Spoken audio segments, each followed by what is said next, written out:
Ok. Y le pasamos la palabra a la señora presidenta. Bueno, muchísimas gracias. Buenas tardes a la segunda, en la tarde de la segunda jornada del encuentro de la UCAIG.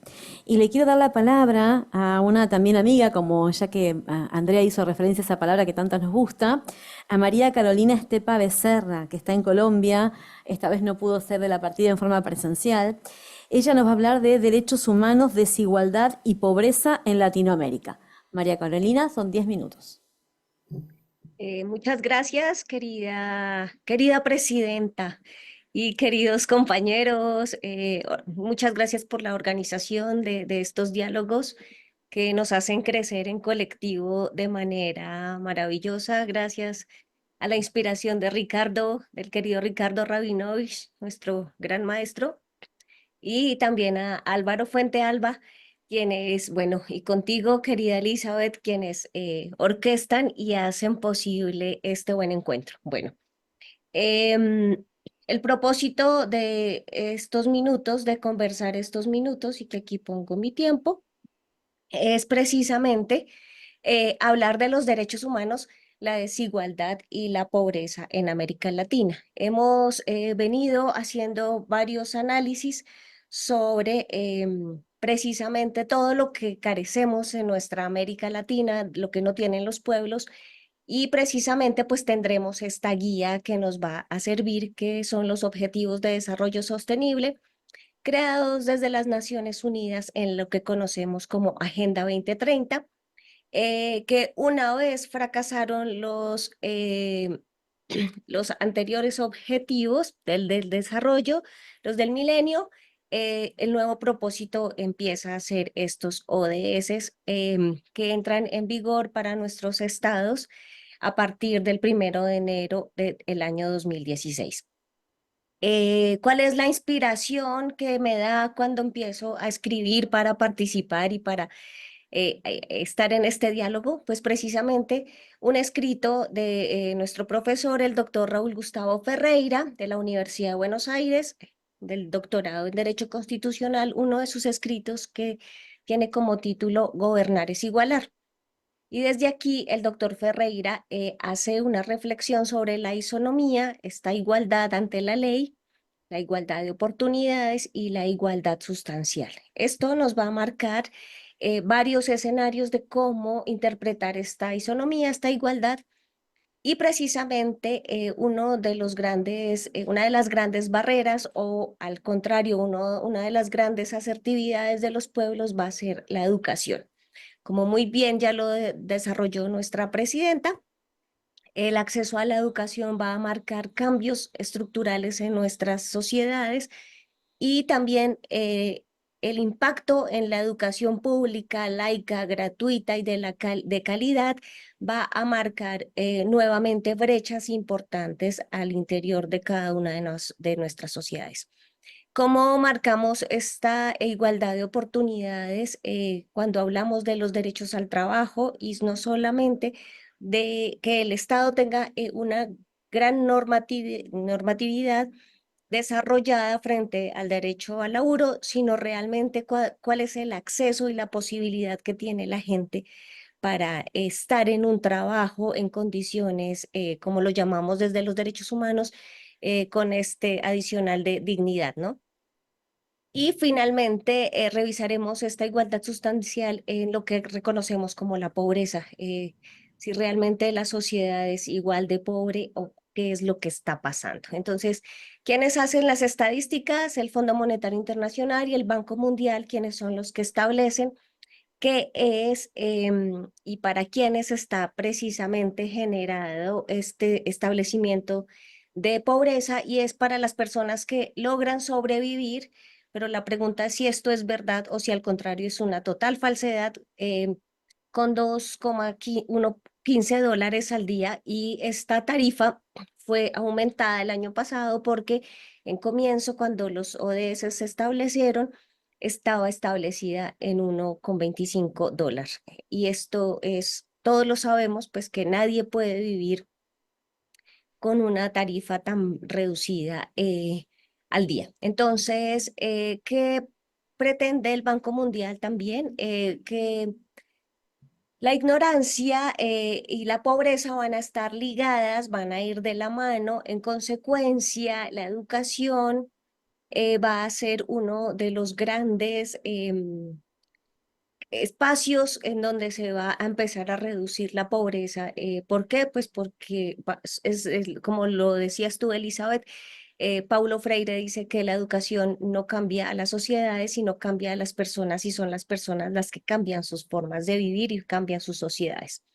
Entonces, la revisión de la igualdad y la falta de oportunidades va a impactar directamente en los derechos humanos, en el derecho a la salud, en el derecho a la seguridad social y también la igualdad sustancial, ya cuando vamos a revisar si existe alguna realización de los derechos, como la pobreza y las brechas van a estar pues determinadas en ciertos sectores en unos países más que en otros. ¿Qué vamos a encontrar? Vamos a encontrar cómo efectivamente el poder clasifica, ordena y controla, como muy bien lo enseña Michel Foucault. Y de aquí vamos a revisar esta tabla que establece el Banco Mundial de los 10 países más pobres de América Latina, en donde la mayoría pues van a estar ubicados en América Central y el resto van a estar ubicados en América del Sur. Eh, la gran pregunta que nos haremos siempre es si es posible erradicar la pobreza extrema. Pues la respuesta es sí, porque si somos los creadores de la pobreza y de la riqueza, pues también seremos los creadores de la transformación del mundo. Aquí también se muestra desde 2023 cómo está la región en América Latina y se marcan Brasil y México de manera separada y también pues se va a mostrar cómo los países de la región incluyen los más pobres, en donde está Bolivia, Ecuador, Colombia y Perú, de tal manera que nos hará reflexionar sobre qué estamos creando. La región más desigual del mundo está establecida como América Latina y también vamos a encontrar que en Chile, en Colombia y en Uruguay, el 1% de la población controla el 37%,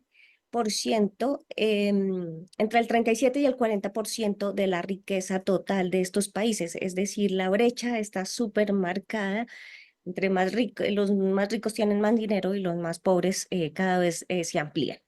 De acuerdo con el establecimiento de la población que vemos en la gráfica, y también pues vamos a ver cómo lo decía el apreciado Sebastián Sancari, cómo Venezuela se va a marcar en las etapas, en las estadísticas con la más alta migración en la región. Esto nos hace recordar al gran Eduardo Galeano, que no voy a mencionar todo su escrito, sino solamente esta parte, en El diablo es pobre, porque hablamos mucho de la pobreza, de los pobres, de todas estas personas que no tienen nada y sobre todo creo que me voy a referir a esto, a los expertos, a los pobrólogos, cuando hablo de los pobres. Minutos, Caro. Sí, aquí tengo marcado, Eli, gracias.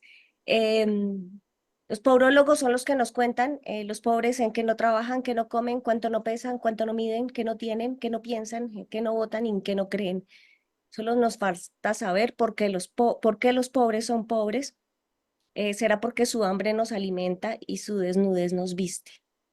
Contrario a lo que nos dicen los gobiernos, que los pobres son pobres porque quieren, y para mí esto no es así, es la falta de oportunidades. Entonces, desde el derecho y desde la integración jurídica, ¿cuál es el planteamiento? Empezar a tener más uso de las reglas de Brasilia sobre el acceso a la justicia de las personas en condición de vulnerabilidad, porque aquí es en donde podemos facilitarles un poco esta limitación que tienen desde el acceso a la justicia para ingresar a los derechos y precisamente porque va como destinatario a los actores de justicia que somos nosotros y nosotras.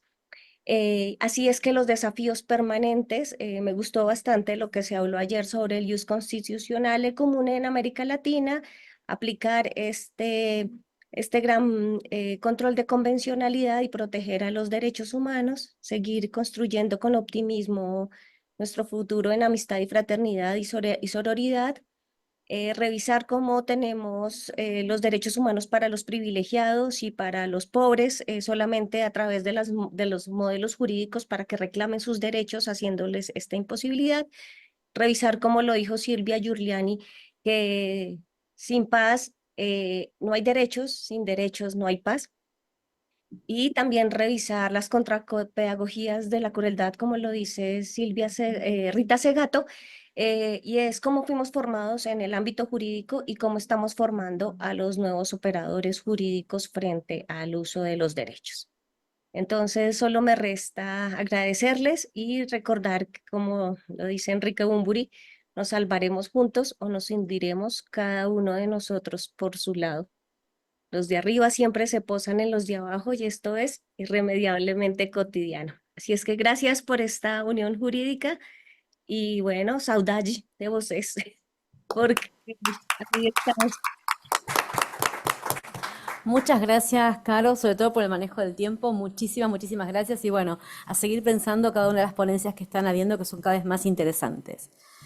Ahora le quiero dar la palabra a una abogada, profesora, conocida, que el segundo nombre ahora ya lo tengo presente, que es Claudia Gabriela Somovilla. Qué gusto tenerte con nosotros acá. Te cedo la palabra, son 10 minutos, Claudia. Gracias por estar aquí.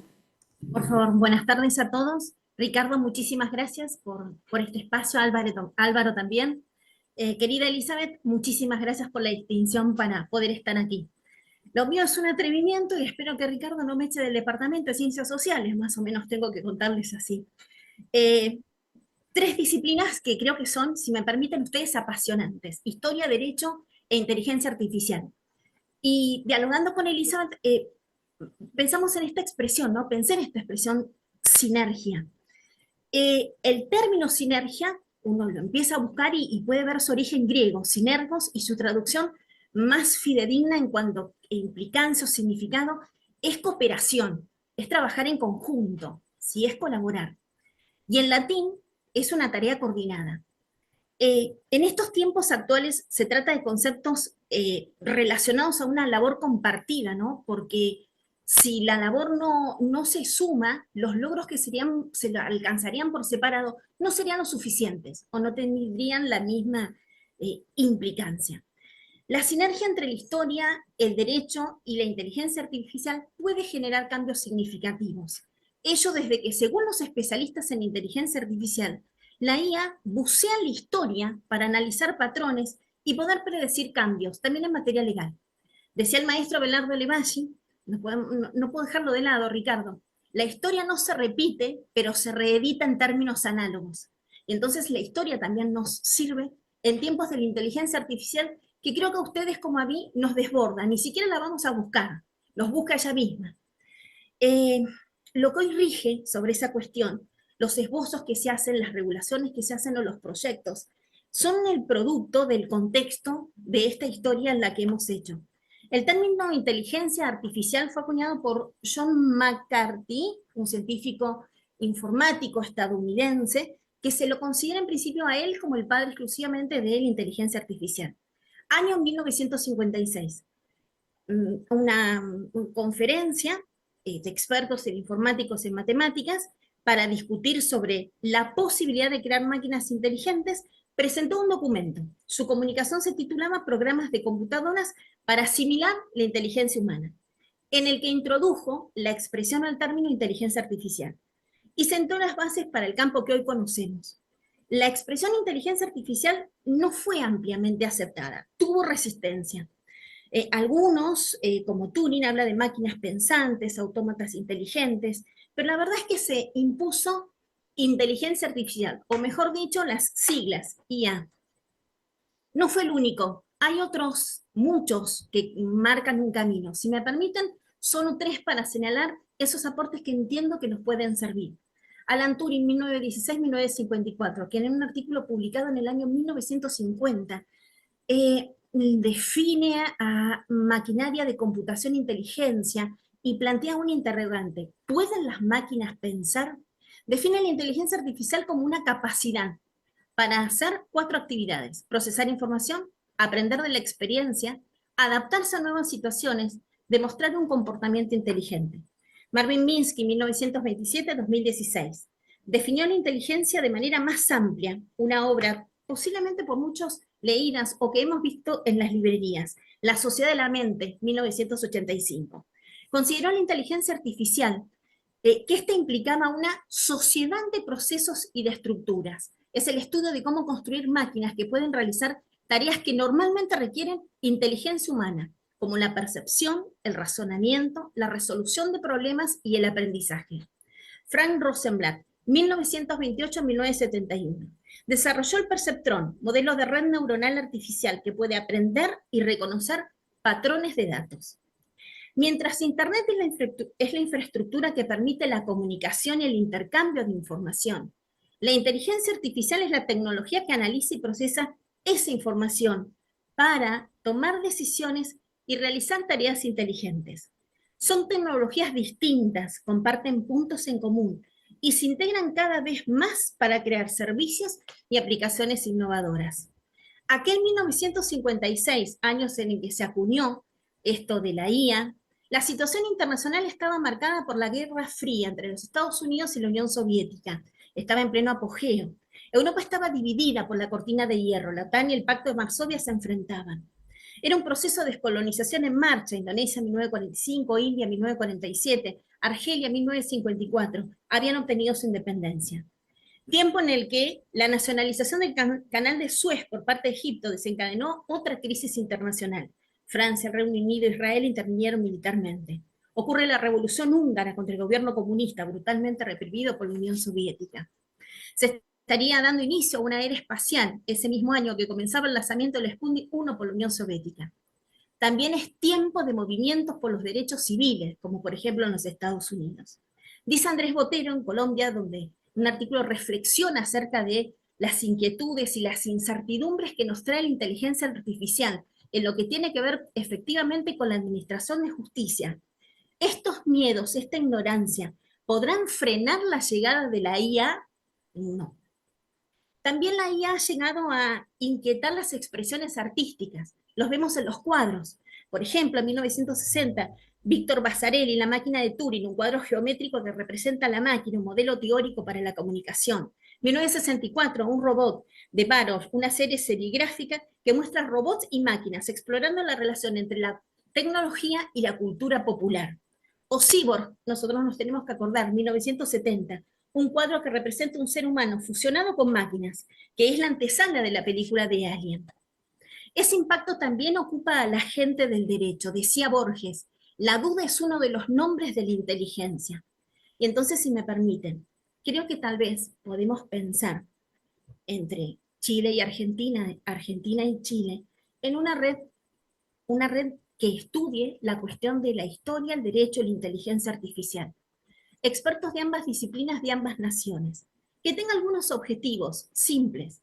Por ejemplo, fomentar el intercambio de ideas y conocimiento, promover la colaboración y la cooperación entre instituciones educativas, de investigación, profesionales de ambos países, analizar, debatir desafíos y oportunidades en la interacción entre la historia, el derecho y la inteligencia artificial. Ello es para dialogar, para debatir las cuestiones que se plantean, tanto en lo ético como también en las cuestiones de derecho. Tal vez haya que empezar a pensar en una teoría jurídica computacional.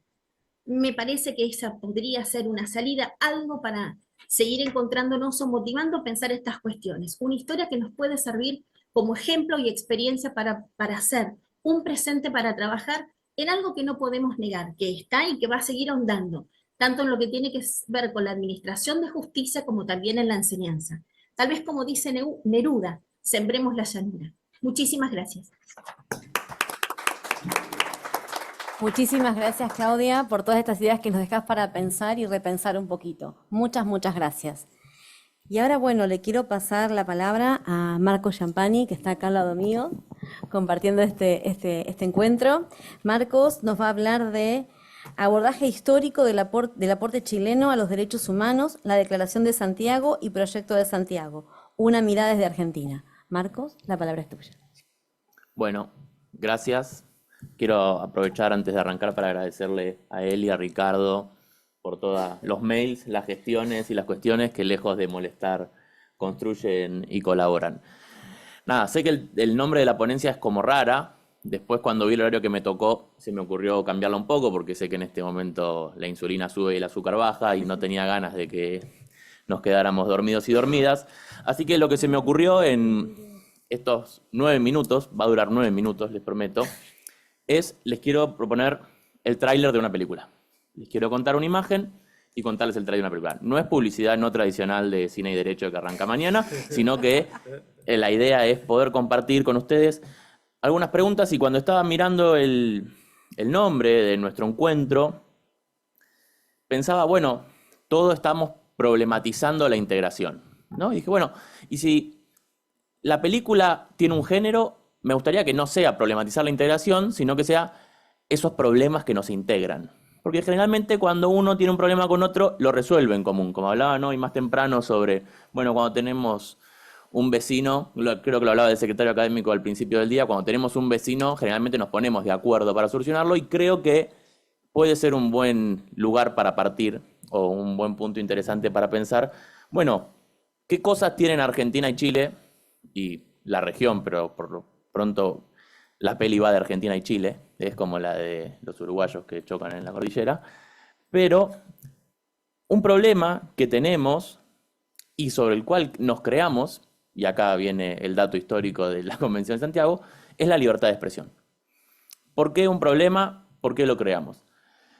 Parte de nuestras normas, o la Convención Americana, que sería como nuestro lugar de integración regional, en materia de libertad de expresión fue constituida en Santiago, en la Conferencia de Santiago, por juristas chilenos y juristas argentinos.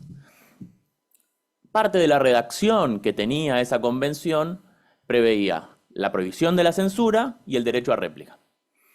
¿Qué pasó en esta película? Esos fueron los primeros 10 segundos. Entró, bueno, Hollywood. ¿Cómo entró Hollywood? Bueno, claramente en el momento de la discusión fuimos con nuestro borrador de película, queremos que así sea la libertad de expresión americana, y dijeron no, hay que hacerla diferente, hagámosla por la Warner, y nos propusieron su modelo de libertad de expresión que se definió en algún momento por la Corte de Estados Unidos en el fallo New York Times versus Sullivan, que todos conocemos, que es un poco la doctrina de la real malicia. Y en esa época, en los 70, la Convención Americana terminó tomando no la postura argentino-chilena que nos une, sino la postura norteamericana, que bueno, también nos une, pero desde otro lugar, ¿no? ¿Y por qué esto es un problema? Digo, ¿por qué estamos charlando de esto? No solo por Cine y Derecho, sino porque actualmente tenemos este problema.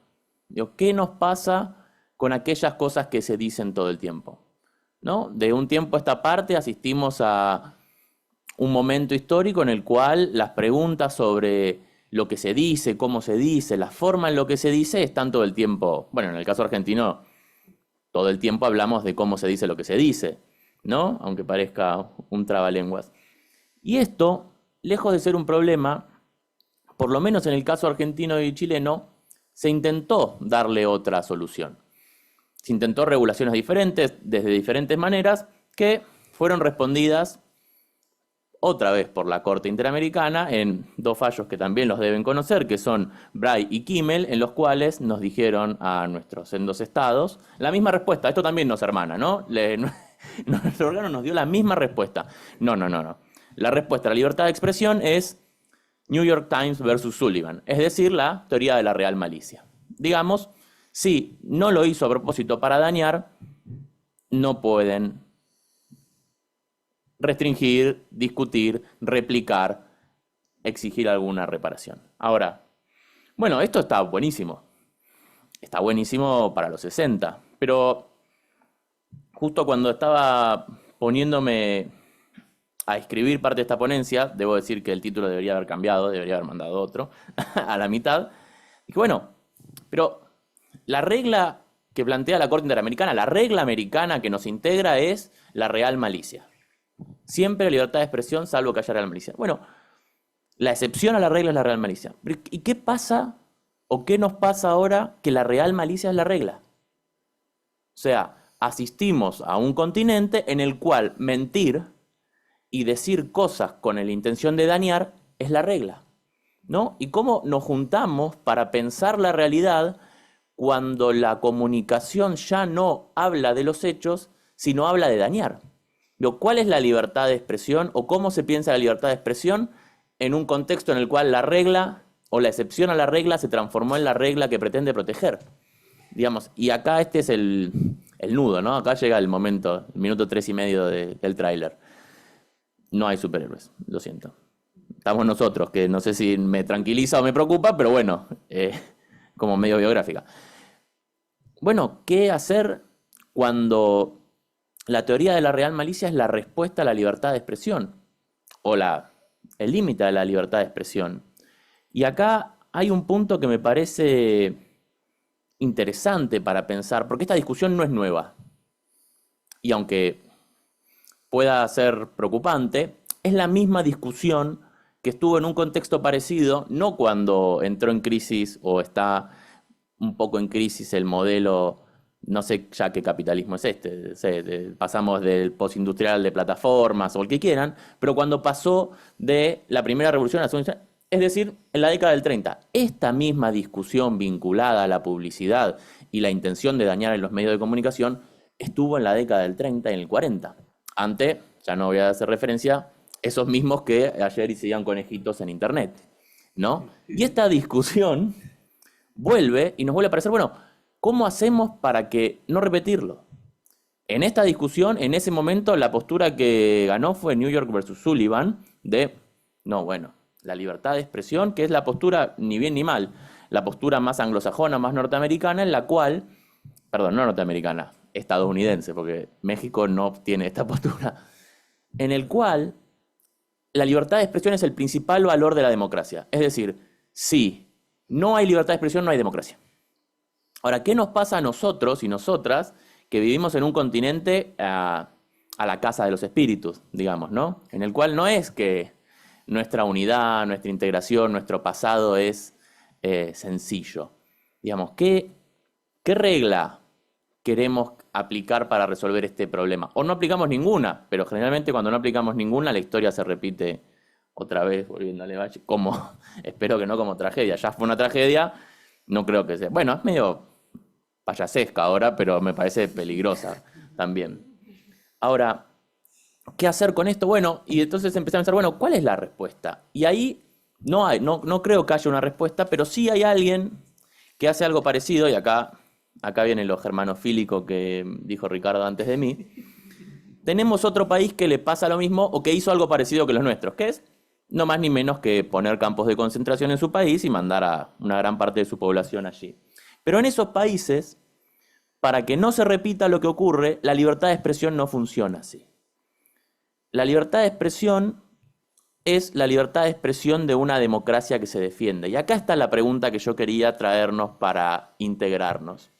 Tenemos sendas condenas como países por violar esta regla de la libertad de expresión vinculada a la real malicia. Ahora, tenemos sendos países y sendos continentes en los cuales la libertad de expresión, no para restringirla, nos trae esta pregunta, en los cuales la real malicia es la regla. Y en ese sentido yo quería pensar, bueno, quizás esté en un lugar o en un momento de poder pensar para el final de esta película, para que no termine en tragedia, sino que tenga otra vuelta de tuerca, si no habría que repensar la libertad de expresión en esta otra cosmovisión, no ya como la base de la democracia, sino como el mecanismo de una democracia que se defiende. Digo, a mí me encantan los Simpsons, pero no me veo representado como Homero quemando la bandera para testear la libertad de expresión. Me veo más como defendiendo la integración o la situación para proteger la democracia que garantiza la libertad de expresión. Y acá es donde, volviendo a lo que surgió a la mañana también y a la tarde vinculado al liberalismo, bueno, ¿cuál va a ser el rol de la comunidad vinculado a la libertad de expresión? ¿La libertad de expresión es el bien máximo que hace a la democracia o la democracia es el fin que se establece por medio de una libertad de expresión activa y positiva que defienda la democracia. En pocas palabras es, la real malicia se ha vuelto la regla. Ante esta regla, ¿la democracia tiene que aceptarla porque es su principal valor o tiene que defenderse repensándola para autoprotegerse a fin de que no sea eliminada? Nada. Este es como el tráiler de la peli, yo espero que termine en un buen sentido y era lo que le quería compartir y espero no haberlos aburrido mucho. Gracias. Me gustó eso de la Warner, está bueno. Buenísimo, Marcos, muchísimas gracias por tu aporte también. Para seguir pensando esta tarde, Ricardo. Absolutamente. Y ahora le damos lugar a la última ponencia de esta mesa, que está a cargo de Vanina Hernández Villegas. Ella es licenciada en Derecho en la Facultad de Derecho y Ciencias Sociales de la Universidad Michoacana de San Nicolás de Hidalgo y nos va a hablar sobre la globalización, la democracia y los derechos humanos. Vanina, tienes 10 minutos. Muchísimas gracias, doctora Elizabeth, presidenta, porque lo que no se nombra no existe. Muy buen día, aunque me va a regañar el doctor Rabinovich ahorita que terminemos de la ponencia. Muy buen día a todos los miembros de la mesa del Presidium, a las autoridades académicas, a las instituciones involucradas en este encuentro de integración jurídica, a la Facultad de la Universidad de Chile, a la Unión Chileno-Argentina por la Integración Jurídica, al Departamento de Ciencias Sociales de la Universidad de Buenos Aires, a quienes participaron en esta mesa, Carolina, Claudia, Marcos, así como a las personas que a lo largo de estos 2 días han escuchado los temas que aquí se han expuesto. Les saludo con gusto desde los Estados Unidos mexicanos, tierra azteca, conocida en el mundo como México. Un tema del que yo hablaré se enfoca en la interrelación de la globalización, la democracia y los derechos humanos. Nada nuevo para todas las personas que han hablado y que me han antecedido, porque todo va vinculado y todo va relacionado. La relevancia de los derechos humanos en este constante mundo en evolución nos lleva a ubicarlos como la brújula que guíe el desarrollo económico y social. Y voy a abordar el tema como una parte de la sociología jurídica, pues la globalización no podemos concebirla sino desde los efectos que genera en la población. En el mundo contemporáneo, la interconexión provocada por la globalización ha transformado las relaciones políticas, económicas y sociales de las naciones. Y esta evolución tiene implicaciones profundas en la democracia y en los derechos humanos a medida que estas sociedades evolucionan con cambios rápidos en una vorágine. La relevancia de los derechos humanos se vuelve primordial para garantizar que los beneficios de la globalización no se obtengan a expensas de la dignidad y de la libertad individuales. En este trabajo he buscado explorar y exponer las intrincadas relaciones entre la globalización, la democracia y los derechos humanos, examinando cómo estas dinámicas configuran a nuestras sociedades contemporáneas. La globalización se refiere a un proceso mediante el cual negocios, tecnología, cultura e ideas se difunden a lo largo del mundo, resultando como una interdependencia mayor entre las naciones. Según Held, la globalización abarca diversas dimensiones, incluidas la economía, la cultura, la política, el medio ambiente.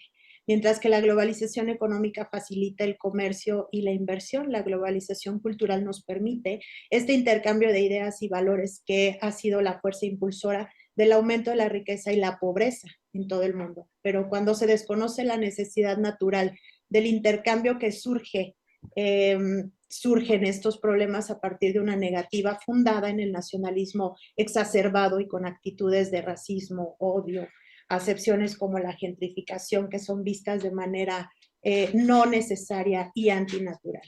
Y la globalización cultural nos conduce a la difusión de valores y normas más allá de las fronteras geográficas. En este intercambio cultural puede promoverse la comprensión y la tolerancia o dar lugar a tensiones y conflictos, dependiendo de cómo se gestione.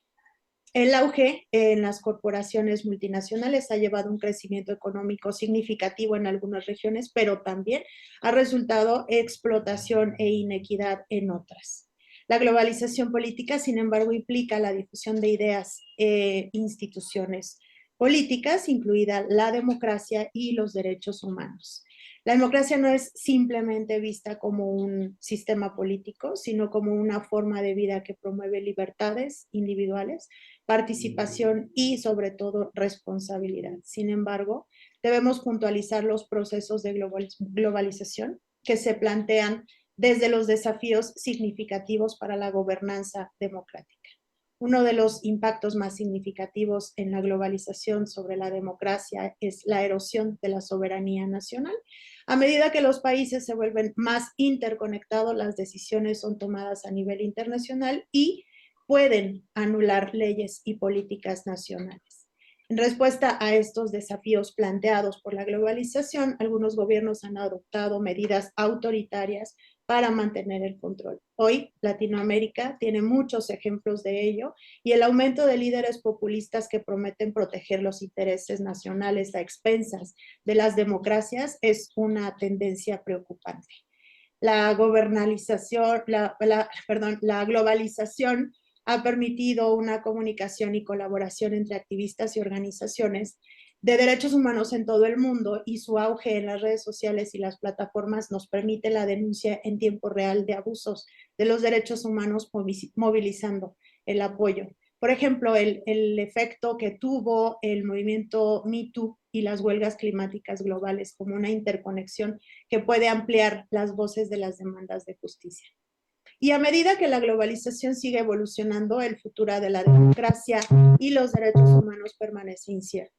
La necesidad de sistemas de gobernanza adaptativos y receptivos que prioricen el bienestar de los individuos es crucial. Enfatizar la educación y la conciencia sobre los derechos humanos es empoderar a los ciudadanos para abogar por sus derechos y responsabilizar a los gobiernos. Los derechos humanos son fundamentales, inherentes a todo individuo, sin importar la nacionalidad, etnia o género. En la Declaración Universal de los Derechos Humanos de 1948 se estableció un estándar común para todas las naciones, pero enfatiza principalmente la importancia de la dignidad, la libertad y la justicia para todos los individuos. Sin embargo, los desafíos de la globalización han planteado interrogantes sobre la universalidad de estos derechos. Por lo tanto, la interacción entre la globalización, la democracia, los derechos humanos es compleja y multifacética, que si bien la globalización nos puede facilitar la promoción de valores democráticos y derechos, también nos puede crear obstáculos significativos. Esta creación, desde mi punto de vista, en materia de la integración jurídica de América Latina en un mundo globalizado a través de los derechos humanos, se puede lograr mediante varias estrategias claves, como el establecimiento de normas internacionales inspirados en la Unión Europea. Este tratado puede armonizar leyes fundamentales en los países miembros, especialmente en los temas de derechos humanos, migración, desarrollo económico, políticas públicas inclusivas, un marco normativo regional vinculante. Yo los escucho a ustedes hablar en su cercanía y en su conectividad y tienen una cultura muy afín, tienen acciones muy afines, y escucho desde México y me pregunto qué tan distantes podemos estar, que hay tantas cosas que desconocemos unos de otros y que no interactuamos en las mismas dimensiones y en los mismos sentidos. He escuchado con atención algunos de los intercambios que han hecho en bromas, que han hecho en algunos temas dentro de lo serio de estas ponencias. Y me quedo pensando la cercanía y la fraternidad que tienen, y la sororidad también que tienen entre estas naciones del sur, que no nos sentimos incluidos y sin embargo somos este puente que puede llegar a ser este trayecto y este difícil camino de los pueblos del sur para llegar al sueño americano. Sin Vanina, embargo, ¿sí? Te quedan 2 minutos, Vanina. Sí, la movilidad humana y la libre circulación nos inspirarían a ser modelos exitosos como el de la Unión Europea, y podemos proponer un sistema de libre circulación que facilite el tránsito seguro y digno de las personas dentro de la región. En este sistema que se incluiría un reconocimiento mutuo de documentos, identidades, que garantice el trato igualitario en todos los países miembros y que se generen alianzas con una difusión de la educación y la sensibilización. Por aquí Matilde hacía énfasis de la necesidad que hacía la educación para perpetuar el crecimiento de nuestras naciones. La globalización no debe ser una excusa para perpetuar desigualdades ni para erosionar nuestras democracias. Por el contrario, creo que es una oportunidad para fortalecer nuestra posición ante el mundo, una América Latina jurídicamente integrada que pueda liderar con ejemplo, mostrando el respeto de los derechos humanos como una cadena y no como un obstáculo para el desarrollo, sino como una base sólida. Además, frente a las crisis migratorias, podemos recordar que la movilidad no es un problema, sino una realidad que debemos gestionar con solidaridad, empatía y justicia. Y bueno, quiero terminar con una frase que vi hace unos días en el internet y que finalmente quiero que esta cierre mi charla con esta reflexión. Y decía, si tu religión es oriental, occidental, tu vehículo alemán, tu televisor japonés, tu pizza italiana, tu democracia surgió en Grecia, el café que tomas es colombiano, los números que escribes son árabes, tus letras latinas, pasas tus vacaciones en una costa turca, porque tu vecino no puede ser un extranjero. Muchas gracias y muy feliz tarde hasta Chile y Argentina. Colombia, saludos a todos en el sur.